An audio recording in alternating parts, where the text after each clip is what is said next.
I think about this every day, right? I think about how would I destroy Barry Law? That's John Barry, Army veteran, trial attorney, and CEO of Barry Law Firm, one of the fastest growing law firms in the nation.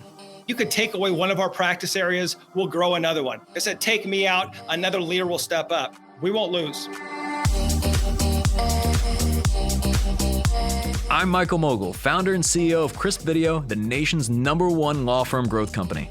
I've built my business through practice, not theory. Crisp started with just $500 to my name and has grown to over 8 figures in revenue over the last few years, earning a spot on the Inc. 500 list of the fastest growing private companies in America. Our approach has been to take everything we've learned about generating massive growth within our own organization and help the country's most ambitious and committed law firm owners do the same for theirs. In each episode of this podcast, I sit down with innovative market leaders from the legal industry and beyond to learn from those who thrive in the face of adversity, challenge the status quo, and define what it means to be a true game changer. Today, I sat down with John Barry to discuss leading through adversity and the warrior ethos that has become the foundation of his firm's success.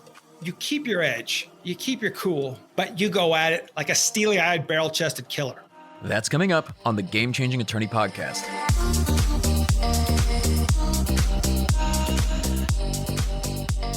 If you've read my book, The Game Changing Attorney, you learned about John Barry, who I described as the lawyer who looks like Rambo, but has an impeccable taste for tailored suits. John and I met back in 2016 at a legal conference, and the rest is history. What I remember most is that we talked for maybe an hour about our businesses and leadership, and you didn't even pitch me. And I didn't even know about your company until you presented. And then I found out that I was the Goliath in your David story. And I knew that I had to figure out how to leverage your success with one of my competitors to make my team more competitive and more successful. And if we look back since that time, I mean, your firm has grown exponentially. I mean, you guys have now, I think, 4 years in a row on the Inc. 5000, fastest growing private companies in the nation. What do you think has contributed to that success? Without a doubt, the leadership team. We've grown 5x in 5 years, and it's not because of me. It's because I chose the right people who wanted to build and develop leaders, and then they chose the right people. So there's this effect of getting the right people on the leadership team and those leaders developing the junior leaders, and then those leaders develop the leaders below them. So the growth of your subordinate leaders is going to dictate how fast you can scale. Now, we take this way back to the beginning because it's interesting. I know that you're someone who loves practicing law, but you also love aspects in terms of like leading and running the business. What inspired you to become a lawyer? My father was a famous trial lawyer.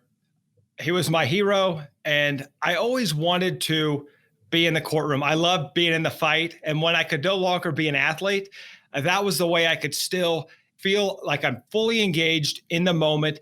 And there's no better feeling in the world, right? Whether you're playing in a football game, you're skiing, you're in trial, but being a lawyer, you're able to be fully engaged and just to feel that the pressure. In a criminal case, someone's life, their future is on the line. It's up to you. You got to come up. You have to show up as your best every single day, and it makes you better. The pressure makes you better, right? Pressure makes diamonds. And so I thrive in high pressure situations, and that's why I wanted to be a lawyer. I wanted to keep that high pressure up. And I think a lot of us make the mistake when we're young and we hear that, well, you're going to get married. Then once you become a lawyer, you're going to settle down, and then you're going to be going to Home Depot and Bed Bath & Beyond, and your whole life is going to change. But that's not true. Once a killer, always a killer. And, speaking of pressure, I mean, you coming into the role you're in with the firm, I mean, basically succeeding your father. This is someone, the Bronze Star recipient, like basically 3 tours in Vietnam, basically wrote the book on veterans' disability rights. And Gino Wickman talks about this when we were talking about the podcast, and that there's different types of secession. There's sometimes people that secede, whoever was running the firm, and then just basically demolish it, right? Just go down to the ground. And it's very rare that the business actually improves and goes to new heights. And in your case, that's exactly what happened. It seems like since you took over the firm, it scaled exponentially. What do you believe that you did different?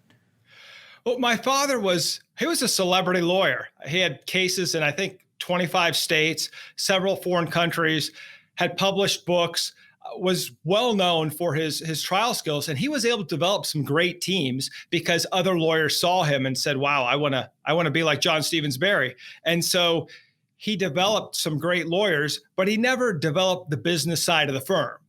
And so, growing up as a kid, I think my father was very supportive in terms of making sure that I got the right coaching, making sure that, hey, I was in Boyd Epley's, the Husker Training Center back when Boyd Epley was there. And for those of you that don't know, he's started Husker Power and the big weight training in the 80s and 90s that Nebraska had, which led them to national dominance. So my father always tried to get me these opportunities to be coached, right? But he himself was kind of running himself ragged. He would be out trying a case in this state, in that state. I didn't see him a whole lot, but when I saw him, he was always very interested in what I was doing. And if it was speed and agility, this is back in the day when they didn't have speed and agility camps. My dad would find somebody and pay him to coach me, or strength training, or whatever it was to make me better. So he had a great influence on my understanding of your best investment is always in yourself. And so he would always invest in those things for me. Now, if I wanted to buy something else, I had a paper out, I detasseled corn for all the material things, that was on me. But in terms of investing in yourself, he made it clear that that was a great investment for him. And it turned out really well, right? Because then I came into his firm and worked on some of the business practices that he had neglected. And now he's doing really well, semi-retired, still collecting a paycheck, doesn't have to show up at work. And it's one of those things where I don't think he even saw the possibility. He just saw that, hey, I got to show up every day, win for my clients, win for my team. But what he didn't think of was how the business was performing. And, there were a lot of highs and lows, as you can imagine, when you're not paying attention to the numbers. And it seems like it's almost like you doubled down on, as you guys call it, like the warrior ethos. And it seems like that's been a very, very important part of the foundation of the firm, the success of the firm. What do you mean by that? Well, when you get knocked down, you get back up. There are going to be a lot of strange moments in your life where you think you're on top of the world and then wham, you're on the ground and you don't know how you got there. And for my father, he started our veterans law practice back in the late 90s when nobody was doing it. It was a total chance. He was doing a lot of pro bono work, but it paid off, and it paid off well because he had a vision and he had warrior ethos. He knew that we may lose money on this practice, but as long as I'm in this mission of helping veterans, I don't care. And they can knock me down, but I'm going to find a way to keep the firm going so we can keep helping veterans and so that I can keep developing lawyers and developing my team. Now, John, in your background, I mean, it definitely no slouch either. I mean, you completed Ranger School, you get deployments in Bosnia and Iraq and so on. But, at what point were you basically decided that you were going to transition to practicing law? That was tough. When I was commissioned as a second lieutenant, I liked the idea of going into the Army for a while because I knew I was going to be a lawyer. But I loved my military experience. I mean, greatest time of my life, showing up as a new second lieutenant at your unit. There is no better leadership lesson. When you show up as that young college grad, you've got these experienced combat veterans, and they're looking for you to give them direction when training or in combat. It's crazy. And you can't control a lot of what you don't know. So you say, what can I control? And you show up neatly dressed, you get shine boots. Back then it was a pressed uniform, fresh haircut, have to be in phenomenal physical shape. And those are the things you can control. Because other than your attitude, you can't control the things that are going to happen due to your lack of experience. So now, as a leader of a law firm, I feel like a second lieutenant every day, right? Like I'm the new guy who doesn't know anything, and I'm listening to experts, and I'm trying to appear like I'm seasoned and experienced, knowing that I'm not. And I don't mean that I have imposter syndrome. I'm very confident in what I'm doing, but I certainly show up every day with a beginner attitude. I want to learn, and I want people to teach me whatever they're willing to teach me. And let's face it, feedback is a gift. Now, you weigh feedback. Some people who give you feedback who are losers, that feedback, it's not going to help you. But when you see the people who are going where you want to go, their feedback is gold, and you have to pursue it and really embrace it, and then show gratitude for it.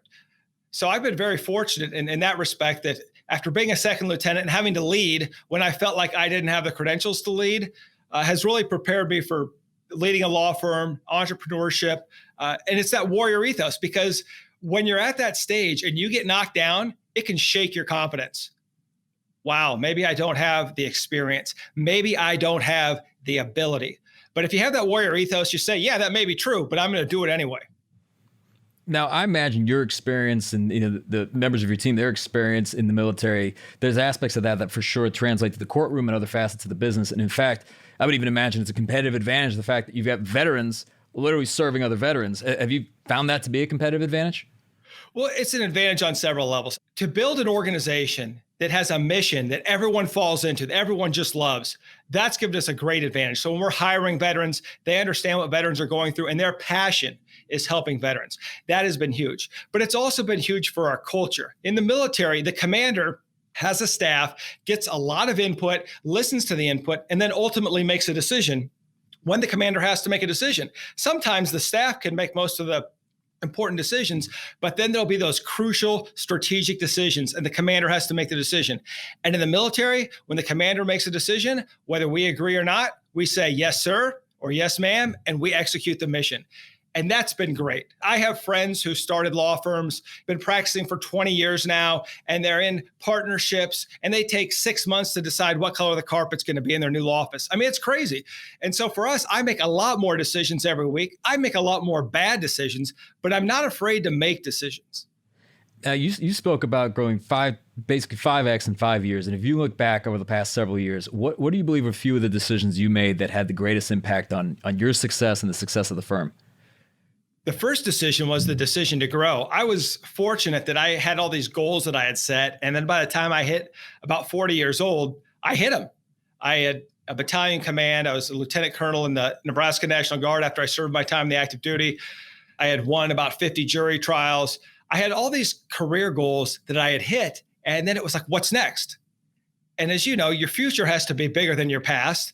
And I didn't just want to hang out and do nothing and be the guy who won the case, who's talking about it 20 years ago. And we all, as lawyers, we all know that guy who won a case 20 years ago and wants to tell everybody about it. And the courtroom hears about it over and over again ad nauseum. And then at some point, people just stop listening to him because he hasn't done a damn thing in 20 years. So I looked at my life and I looked forward and I thought, what is my life going to look like when I'm 50 years old? And I didn't want to be working 70, 80 hours a week on cases. And so that's when I decided I'm going to grow the firm. And I thought back to when I was happiest, a young second lieutenant, didn't know much, showed up in my first unit, and my subordinate leaders were on fire. These guys were showing up 5 o'clock every morning to do PT, physical training. We train hard, work hard. They come in on weekends to train other soldiers, to train the team, and they just loved the mission. I thought, that's what I want to get back to. I want to be in love with going to work every day. I want to love the mission. I want to love the team. And that's when I made the decision. If I could replicate that feeling I had when I was a young second lieutenant, when I had the best platoon in the world, if I could get back to that, I could be happy forever. And so that's what I've always strived to do is to build that team again and to have that feeling and to know that we're going somewhere. Our mission is critical and we will not fail. And without a doubt, I mean, I feel like once you make that commitment, that commitment to grow, it's like you basically find everything else. What were some of the other decisions that had the greatest impact besides the decision to grow? The hiring decisions. Absolutely. I hired our general counsel and he plays defense so I can play offense. I needed someone to cover my six, someone to be paranoid for me so that I could grow the firm and grow without fear. As lawyers, we generally live in a paranoid world. And I think that's what stops a lot of lawyers from moving forward. So my decision was, I'm not going to live in fear anymore. I'm going to pay someone to do that for me. And I'm going to have a team member that their job is to cover the six while I charge forward.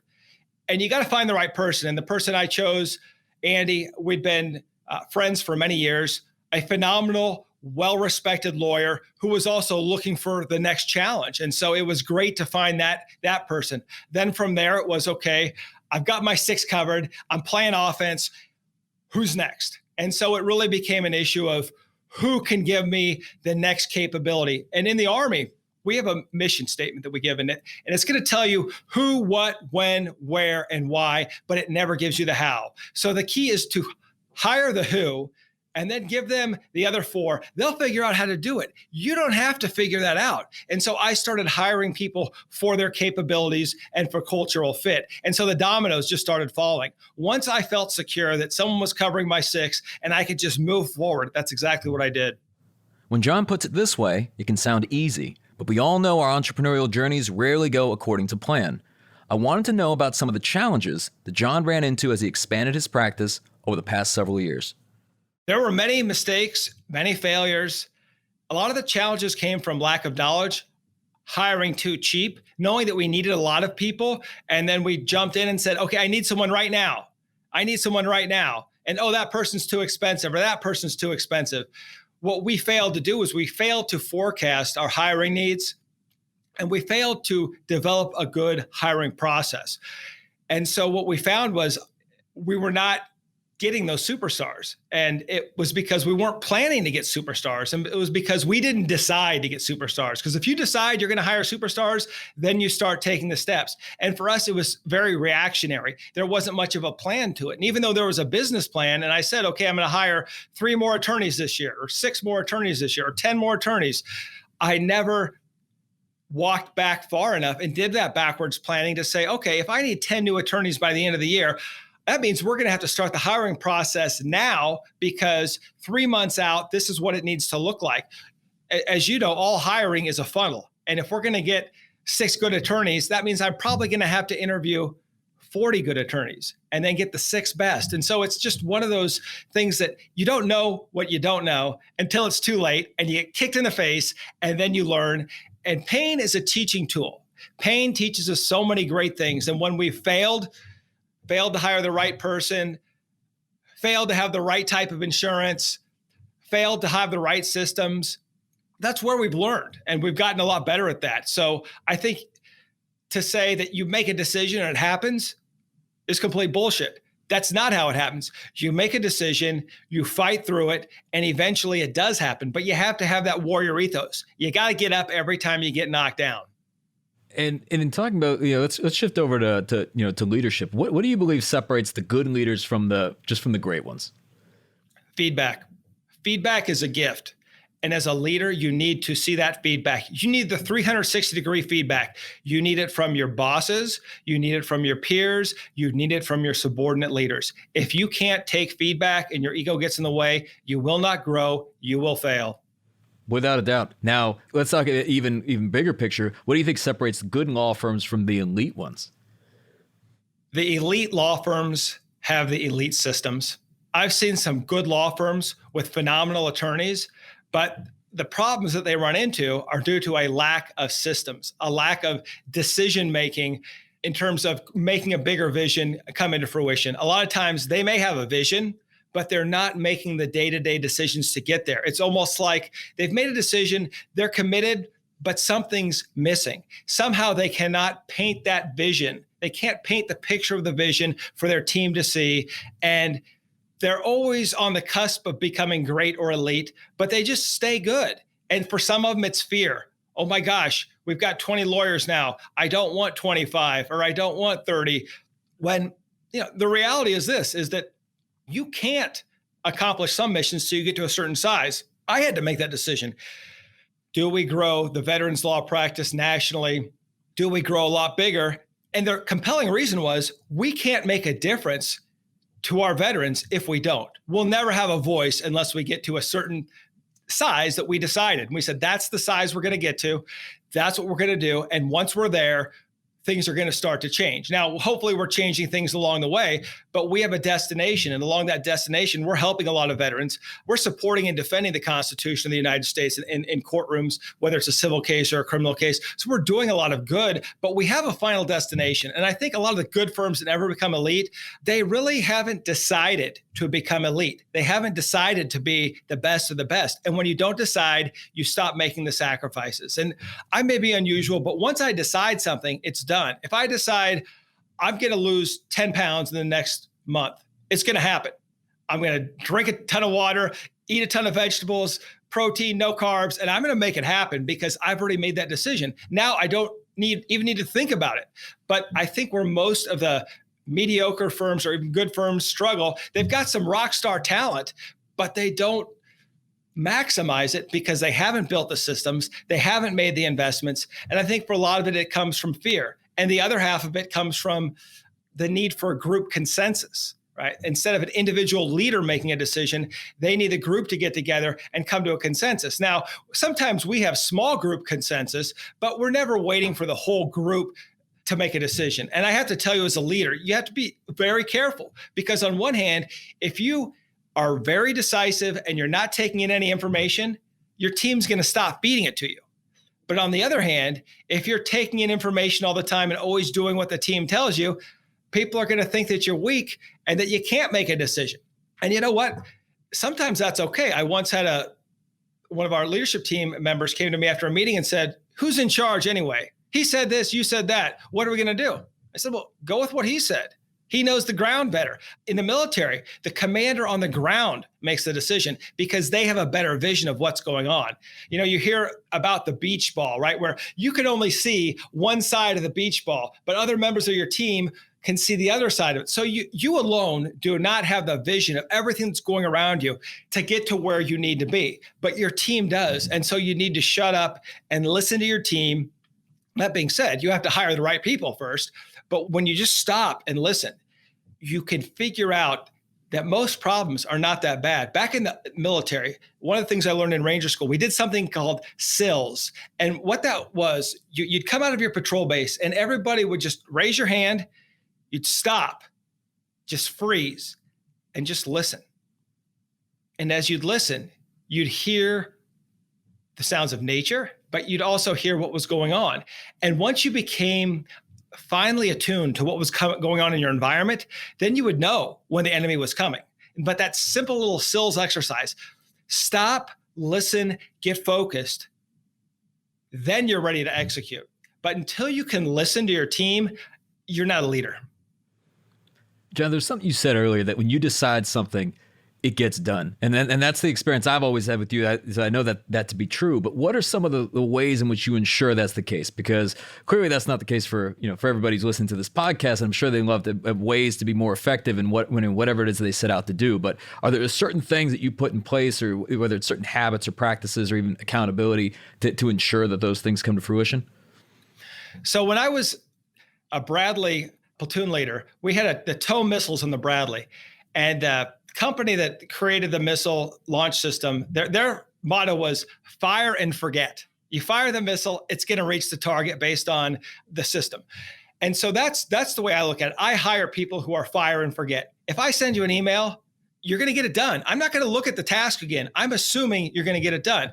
And if that doesn't happen, then I've chosen the wrong person. Now, do we have accountability systems in place? Absolutely. We're a highly accountable leadership team. We call each other out. Meetings have a lot of tension. We don't give a lot of unnecessary compliments. We give compliments when they're earned, but it's very much in your face. This is the objective. These are your key measurements. Now go hit the objective. And so I've seen law firms that are very good at measuring individual tasks. They keep great amounts of data that they're able to analyze to be able to tell you if someone's on track. For us, we have every attorney has a scorecard. They have numbers that they're supposed to hit, and we expect them to hit them. And if they don't, then at the end of the quarter, we're going to have a conversation and we're going to talk about how I can help you hit those targets. And the next quarter, if you don't hit those targets, well, if I can't help you hit the targets, then no one can, right? Now maybe it's about you. If I'm not a good enough leader, or my team is not providing you with the leadership that you need to get to the next level, then maybe we're the wrong organization for you. So it comes down to people. I mean, there's great ways to measure and manage numbers and stuff, but at the end of the day, you need fire and forget people. You launch that round down range, you expect it to hit. And if you can't do that, then every day you're going to be second guessing your team and second guessing your own decisions. Now, on that note, John, and I'd love your thoughts on this, but I think today we live in a society or culture where they see any type of turnover as a bad thing. And I will say, you may be many things, but you're definitely not indecisive. And I think you're easy to work with when somebody is on track, but you basically made it a non-negotiable to not do the things that you say you're going to do. How do you view that? If someone does, let's say they don't work out at the firm or what have you, you have to make a decision where you have to, let's say, free somebody up, find somebody else. Do you look at that with regret, or do you view that as progress? No, I mean, I've never fired someone too soon. I had one case where maybe I thought I did, and then it turned out I didn't. And I would tell you that a lot of times we're doing that person a disservice. if we're keeping someone around who's not a cultural fit, and the way we look at it is it's like a train track, right? On one side, it's whether they're a cultural fit and whether they live up to our core values. And on the other side, it's the metric. And if they can't stay on that train track, then they can't be here. And maybe they're just not a good fit, or maybe we're not doing a good job developing them. But at the end of the day, if we lose somebody, I'm okay with that. And that was very tough for me, coming from a military background where they gave us our soldiers and said, if your soldiers fail, you can't get rid of them. You may be able to reassign them to somebody, but you can't get rid of them because they were good enough to get in the military. They were smart enough. They were physically fit enough. They were determined enough. They got past boot camp. They're your soldiers. And if they can't perform, you as a leader have failed. And I believed that for a long time. But the truth is, you can do everything right, and it still won't work out for you. Now, that being said, we hired a rock star a couple months ago, and she got an amazing job offer, and she's going to take it. And that's great. When people leave for the right reasons, where they came here, they love the firm, they become part of our alumni program, and they leave, it's a good thing. If someone gets an opportunity better than what we're providing them, something we can't provide them, I love that. In the military, is the same way. The best leaders got promoted. You knew you were always going to lose your best leaders. It was only a matter of time. And the better they were, the more likely it was that the headquarters element was going to snatch them up and give them a position of higher authority. And so for us, what we try to do is build a system where all of our team members have the opportunity to advance. So there is a career path for every position. But for some people, there are things they want to do outside of this. If you want to be a ski instructor, Barry Law does not have a ski instructing team yet, although I'd like that. If you want to go out and go into politics and become the president of the United States, well, you're probably not going to do that while working here. You're probably that's going to be your full-time job. But people that want to go into politics, people that want to go into different fields, they have dreams. We want them to realize those dreams. And when those people leave, that's great. That's the kind of person you don't want to retain because it's not good for them, and you don't want them to resent you. On the other hand, where we have people that aren't performing and they leave on their own without being terminated, that's great too. They knew they weren't a good fit, and so they left. I mean, we've had some people who were phenomenal for us for first 2 or 3 years, some people more than 10 years. But as we've grown, I've had this conversation with some of our senior attorneys. Hey, man, I'm not going where you're going. I really liked it when we had 10 people and we had this practice where we'd all hang out and talk about cases, but now everything is automated and there's a lot less human interaction.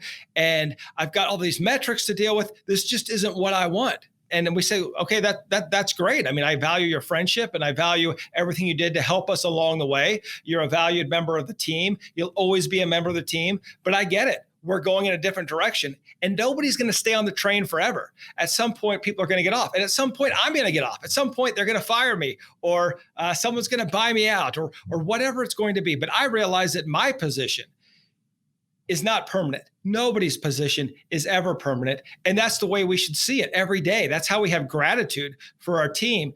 No one's going to be in that position forever.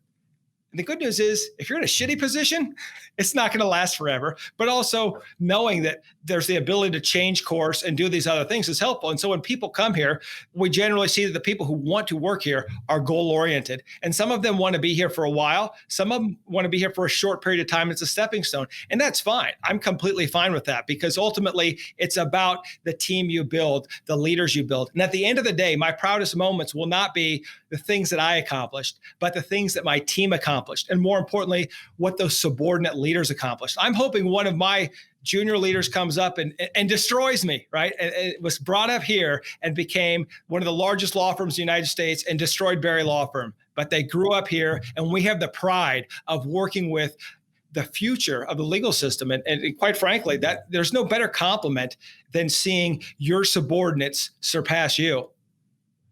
How do you define success? Is that it? Winning every single day, winning consistently. I don't know that people talk about being successful. I don't consider myself to be successful. I consider myself a winner when I win.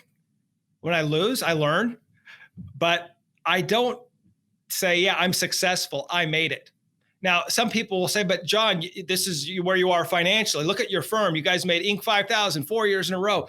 You're a fellow of the American Board of Criminal Lawyers. You have all these great things that you've accomplished. You're successful. I have a lot of successes, but I'm always hungry. As soon as I get that one success, I want the next one. So do I define success as personally? Yeah, as a leader, I want to develop more leaders. I get a guy who's going to blow past me as a better lawyer than I'll be, a better business owner. I love that. But I want 10 more of those. There's never enough success. It's an addiction, but it's a good addiction to have, because if we know there's never enough success, it's infinite, which means I don't have to be jealous because my competitor is extremely successful. No, there's no limit to success. Everybody can be successful. And the more you get, the more you want, kind of like sugar. It becomes addictive. But the truth is there's no better feeling. And the reason why it's so important to develop leaders is because all that success by yourself is lonely, right? But once you have those wins and you can share those with your team and see your team members develop, those wins are so much sweeter. That success is so much better because you made a difference in somebody else's life. John has been very intentional about the Barry Law Firm brand as he has grown and scaled his organization. But how does he leverage it to differentiate and set his firm apart? We are America's veterans law firm. Now, we are a brand within a brand because we are so invested in defending and protecting constitutional rights. We still try several personal injury cases, criminal defense cases. I'm a trial lawyer. I love to get in the courtroom. But our real brand is the veterans brand. As a veteran, I took an oath to support and defend the Constitution of the United States. You take a similar oath as a lawyer. And so for us, that really is the brand. It is the veteran brand, the Americans serving Americans, veterans serving veterans. And at the end of the day, people who agree with our values and our brand come to us. And people who don't come to us. And that's great. I don't want everybody's case. I want to know who I can be a hero to. And so the great thing is when I wake up every morning, I get to decide. I get to decide who I'm going to be a hero to. And that's part of your brand. You have to make that clear in your brand so that you can attract the right people. And when the right people come in the door, they're always going to be the right fit. And you're always going to say the right thing because they believe what you believe. They've already bought into your brand. Right? They were already bought into your brand before they heard of you because they know, hey, we love our veterans. We respect our veterans. We honor our veterans. We support and defend the Constitution of the United States. We want our rights protected. Those people know those things before they even hear about Barry Law. Then they hear about Barry Law and like, oh yeah, I like these guys. I would hang out with them. As a matter of fact, I'd be on that team and I want to be on that team. And if I'm in trouble, I want them to fight for me. So in many ways, you don't draw people to your brand. They've already been drawn to those things. They are who they are. The key is you have to push out who you are so they can find you and know that you are the right fit for them or that you're not. Now, veterans in particular, I mean, this is a group that I feel can kind of sniff out the BS. They can kind of sniff out the charlatans and everything, if you will. But it's interesting when you see like ads online for most law firms, not even geared towards veterans. There's many people that are going to be critical of criminal defense lawyers, personal injury lawyers, and so on. But whenever you guys are running ads, the comments are always like, "Thank you, Barry Law Firm, for all that you do. We're so grateful for you." Like, why do you think that is? Well, they see that we're genuine. If you look at some of the 3M ads, or even some of the other veteran law firm ads, they've got the guy in the uniform that's all screwed up. It's not right. And veterans can see that, right? And so a lot of these stock photo groups, they take photos that are so outrageously inappropriate. The veteran with facial hair, with his boots untucked, wearing a civilian baseball hat. There's things that you just don't do in the military. And especially if they're wearing the Marine Corps camis, and, Marines will just have a field day with this and say, well, they'll make fun of these people all day long. But more importantly, they see that these people are not genuine. They're not their people. It's not their tribe. And so they don't want to do business with them. So a lot of people that come to us, they know that my father was a Vietnam vet, served 3 tours, wrote a book called Those Gallant Men in Vietnam, where he defended the commander of the 5th Special Forces in a murder case, subpoenaed Nixon, and got the case dismissed. They know that we're trial lawyers, but they also know that we've helped thousands of veterans. And our clients, of course, are our best resource, because when we win a case for a veteran, they're going to talk. And when we lose, they're going to talk. But it's amazing within the veteran community how tight it is. And a lot of veterans just want to help other veterans. A lot of veterans, that's their mission. What can I do to help my fellow veterans? And when we help one veteran, word of mouth spreads quickly. And then we hear from other people. And I love it because our heroes are telling us their battle stories. This is what happened. This is what happened in Vietnam. This is what happened during Desert Storm. This is what happened in Iraq. This is what happened in Afghanistan. And we're able to soak that in, to hear that. And they tell us, hey, it feels like I'm coming home, like someone's actually listening to me. I mean, there's no better feeling than getting to be a hero to your heroes. So, John, I imagine people are going to be listening to this. What would it take in your view to put you guys out of business? What would someone have to do? They can't. I think about this every day, right? I think about how would I destroy Barry Law? I do a pre-mortem. And the reality is this: you could kill me tomorrow, but I've got so many great leaders on my team. The team would grow and flourish without me. In fact, they'd probably do a lot better. In many ways, I'm a bottleneck and I know it. And as a leader, I hate that. But you can't stop Barry Law. You can't put us out of business. We've got a great team, great systems. But at the end of the day, we've got the backing of the veterans, America's greatest treasure. It's like saying, what would you do to destroy the United States of America? You can't do it. And it's the same thing with us. We won't be put out of business because we won't let anybody do it. You could take away one of our practice areas, we'll grow another one. I said, take me out, another leader will step up. We won't lose.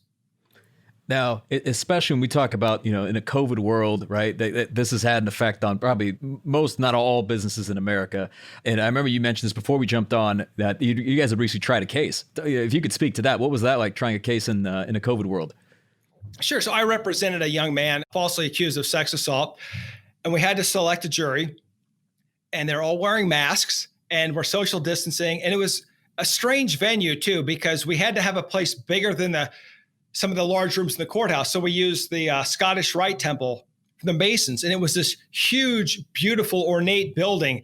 And there was such a sense of heaviness and history in it. We went in there and all the jurors are wearing masks and they're all 6 feet apart. And I'm trying to figure out if I sound better with my microphone with a face shield or with a mask. And at first it was pretty confusing, but after a while, it really turned out well. And it's tough because we know as trial lawyers, most communication is nonverbal. And so we can't see people's mouths moving. They're answering questions. Some of what they say is muffled. It's difficult at first, but once you get used to it, it felt good. It felt great to be back in the courtroom. You forget how much you miss it. And so it started off a little bit awkward. I was concerned that because my client was wearing a mask, how does that protect his presumption of innocence? I was worried about when I cross-examined witnesses, whether I could read their body language or whether the jury would read their body language. And I was worried about the jurors being concerned about COVID, because on one hand, we had people who were very concerned about their health. And then we had other people who were business owners who had just laid off a bunch of people. And then who's running the business if they're in jury service? So it was a very difficult time to be in trial. But for us, we won. We got the not guilty verdict. It was the right verdict. Our client was extremely happy, but it is tough going into the unknown. But as a business leader, you're used to going into the unknown. And I'm grateful for my experience as a criminal defense lawyer, because I've been in cases where the judge is mad at you, the prosecutor hates you, your client has lost faith in you, but you got to show up and you got to try that case. And as a business leader, Mike, you know what that's like, where you show up and it seems like the whole world is against you, but you're going to go in there, you're going to do your best, and you know you're going to come out on top. Clearly, John has honed his craft over the years. I asked him to elaborate on the top lessons he learned as he grew both as a trial attorney and a leader. I am extremely grateful that my father pointed me in that direction. He did tell me when I was going to become a lawyer, he did say, you could go off into corporate law and do some other things. He said, you'll never get rich being a criminal defense lawyer, which is true.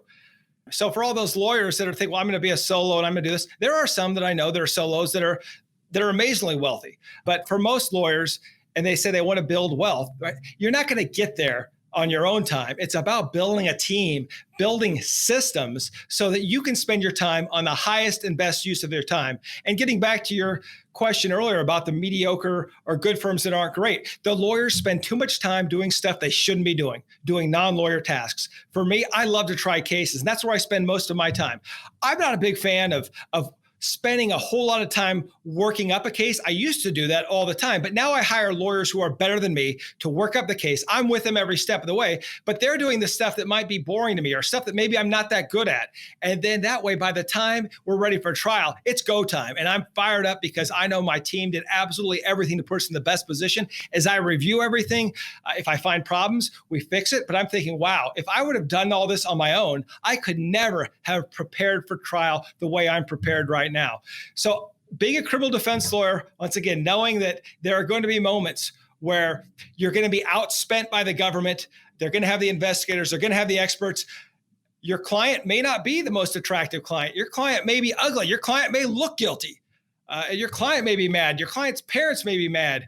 The judge may be mad because you're filing all these motions to try to narrow down the case to the battlefield that you can control, right? So you're just destroying all these other targets to really narrow down the case to the issues that you think you can win. And of course, by then, prosecutors mad at you. But you're not there to please everybody. You're there to defend your client. You're there to get a result for your client. And it's the same way with your team, right? You're there to get a result. So I'm not here to please people who say, well, the lawyer should do this or a lawyer should be that. No, we have ethical rules that we follow. We have laws that we follow. But so many people put so much bullshit out there that is not true, that they think this is what a lawyer has to do and this is what a lawyer has to be, that is just not true. And it comes from the law professors. It comes from some of the solo practitioners. And by the time these lawyers have been in practice 5, 10, 15 years and they're burnt out and they don't know why, they're not even capable of seeing things from the lens of, gee, maybe I don't need to do all these things. And sometimes it comes from the perspective of saying, I'm worth it. I mean, Mike, I don't want to hire a lawyer who's cleaning his own toilet, right? So some people think, well, I got to do yard work. I got to clean the toilets. No. You don't have to do that. You become the best lawyer you can, and you pay someone else to do that. Delegate, elevate, you find your unique ability, and that's where you work. And when you're in your unique ability and you have a great team, that's where you're going to find success. And I think the problem that a lot of attorneys run into is they think that they have to do all these things that they don't need to do. Someone's been lying to them. And the law school is not going to teach you how to run a law firm. Now, I've heard there are some that are starting to do that now, but even then, there's one thing to talk about theory. It's another thing to get out there and get your teeth kicked in. I mean, what are you going to do the first time you have a lawyer that works for you that doesn't show up for a court date? Or you get a bar complaint? What are you going to do when there's a malpractice suit filed against one of your lawyers? What are you going to do when you can't pay overhead? What are you going to do? You can talk in theory all you want, but when you have to make decisions that affect your team and affect their families, that's a whole nother level. And just understand that high standards are high standards, and bad things are going to happen. Yes, people are going to give you negative online reviews. People are going to take your business. Someone like Mike McGill is going to come up with some new product. Your competitor is going to take it. And while you're asleep, they're going to take a portion of your business. You're not even going to know about it until you go to a conference and you see them talking about it, right? But you can't control that. But you do always control how you respond. And it's important to respond in a way that you keep your edge, you keep your cool, but you go at it like a steely-eyed, barrel-chested killer. Well, so John, I have to ask, it seems like your dad certainly found the right who in you to take over. What does he think about all this and the direction of the firm? Yeah, he loves it. I mean, my father was an amazing lawyer. In fact, the last 10 years of his practice, he was on a radio show. He was the drive time radio show guy where they were paying him. Lawyers pay to be on radio now, 4 to 6 p.m. in a major city, in a major city. Imagine that. Imagine how much revenue that would drive. So he was a lawyer up till 4 o'clock. And then from 4 to 6, he had the John Stevensberry show. And so he was a great promoter, but he loves it because he likes the fact that we're promoting the firm, getting the firm out there. He absolutely loves the marketing, the business stuff. He doesn't want to understand it, but he loves the way we're winning trials. I still go back and ask him for advice on some cases, just go back and go over the facts. He loves to mentor our new attorneys. He loves to see how this has grown. For him, legacy is very important. I can't say that legacy will be important to me, but for him, it's extremely important. And to be fair, as a father, he was very invested in us as children, always wanting to help us, hiring us coaches, telling us you can do anything you want, but you got to go full speed. He was the first person I ever heard say, it's either hell yeah or fuck no. If you're going to go, you're going to go all in. And there's no two ways about it. And so I think that for him, it's kind of a sense of pride for him that his name lives on. And of course, he's had his share of Warrior Ethos moments where he's been kicked in the face. And he says, now I look at those things and look at where we are today. And so I think as a parent, he's extremely proud. But more importantly, I think as the founder of the firm, right? He let go of the firm and it flourished. And I think there's a lesson we can all learn from that, which is sometimes if you let go of the reins and let your team take it, it's great. I hope that I was a good investment for him, but understand it was an investment. He paid for my coaching, helped me with my education, but more importantly, set a great example of what a champion is. And I can go try a case anywhere in the state, even outside the state, and people tell me what a ferocious advocate my father was, but also what a collegial gentleman he was, going out with opposing counsel for steaks and drinks after a trial, but always congratulating people if they beat him, and really, being the gentleman and also being a Renaissance man. And so to look at this, I imagine he's very proud because he wanted to build a legacy. His father started a company in Iowa called Berry Lumber Company, and he owned about 10 lumber yards in Iowa. He sold them all on time. And now, of course, there's Home Depot. So we got out of that. But it was, his father was a businessman. So in many ways, he gets to see the success that his father had as a businessman, but also he had the opportunity to find his own path as a trial lawyer. So he got the best of both worlds, and he's had a great and amazing life. I only hope that my life is as good as his in terms of when I look back and I'm in my 80s, I hope that I have passed on a great firm that has continued to grow and that I see my subordinate leaders surpassing me. And John, as we come to a close, this being the Game Changing Attorney podcast, what does being a game changer mean to you? Being a game changer means understanding the absolute rules and then getting rid of everything else. Understanding the environment in which you must play and then getting rid of all the crap that doesn't matter. A game changer understands that fair is a word used by spectators, but those of us that are fighting in the game know that there's no such thing as fair and not fair. And so we know that there are some rules we're going to have to follow. But if it's not a real rule, then we need to create rules that will help us be successful and help our teams be successful. I want to thank John Barry for taking the time to speak with me today. What particularly resonated for me was when John mentioned that feedback is a gift. And as a leader, you need to see that feedback and get 360-degree feedback from everyone around you. If you can't take feedback and your ego gets in the way, not only will you not grow, you'll set up your firm for failure. You've been listening to the Game Changing Attorney podcast with me, Michael Mogul. If you enjoyed this episode, I'd really appreciate it if you could share the podcast with at least one other ambitious law firm owner who you believe would benefit. And you know what? Maybe more than one. For more information on our interview with John Barry, see the show notes for this episode in your podcast app or visit GameChangingAttorney.com. And join us next time as we welcome best-selling author of Radical Candor, Kim Scott, to the podcast. We'll talk about how you can be a kick-ass boss without losing your humanity and how you can create bullshit-free zones where people love their work and working together. So radical candor means the ability to care personally about someone at the same time that you challenge them directly. And to me, that's the essence of being a good boss. It's actually the essence of having a good relationship, period. That's next time on the Game Changing Attorney podcast.